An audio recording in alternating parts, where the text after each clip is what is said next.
Sparrow Country. Chapter excerpt titled The Cry of the Dragonfly. I saw it appear simply out of somewhere.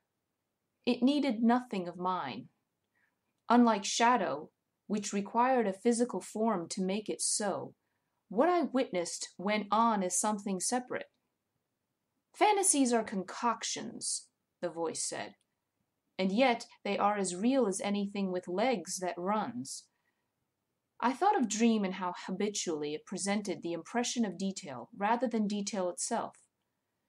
Too often guided by perception, images moved slowly and filled me with the feeling of a previous Sunday, anonymous flowers, a thicket of brushwood, an autumn afternoon, and on occasion a woman's pair of eyes.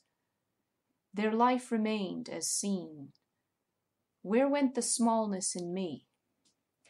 Our farm was no longer our own, in accordance with new policies, and following this movement, we were instructed to plant not as we wanted, but as we were told. The minutiae of it bored me, and the ennui overtook me into what felt like eternity. Only later did I learn that perhaps I should have minded these details more closely. Indeed, I was forced to ask once again, where went the smallness in me? I did not wish for labor to override my family, as I still craved leisure, welcoming whatever part of it I could. My arms began to tire from all the tedious planting. I felt I'd been designated to a solitary position that consisted of neither sitting nor standing, but somewhere in between. Hunched and crouched is how I remained for hours, planting seeds, picking leaves, gathering that which would be ours no longer. Life devolved to a single scene. We were told our labor would make the world stronger. 1 year passed and then another. I turned into 16 that following summer.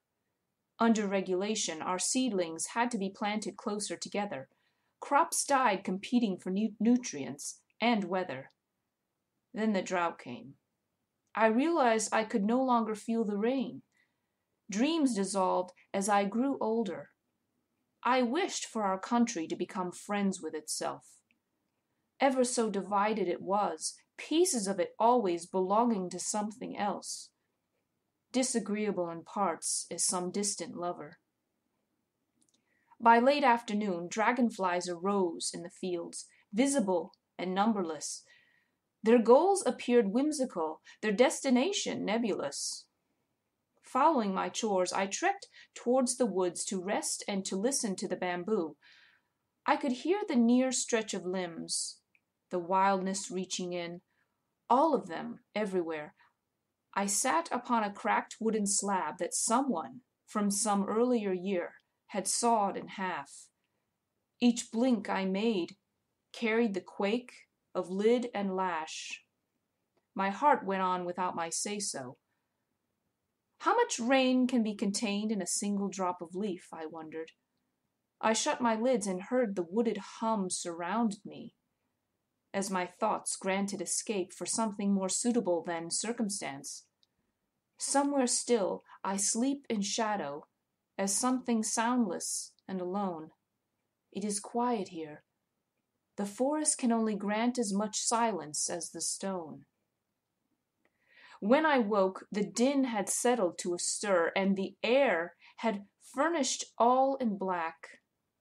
The world, no longer thunderous, contained a murderous shelter, a far-reaching cry outstretched towards somewhere.